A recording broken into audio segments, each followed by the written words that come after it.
This is a bird. It sits on an electric cable.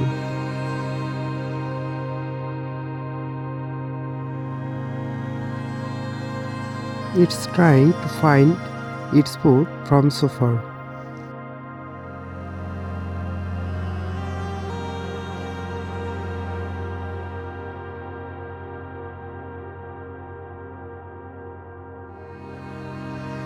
When it can find its foods from so far, then it start fly and go to near the foods.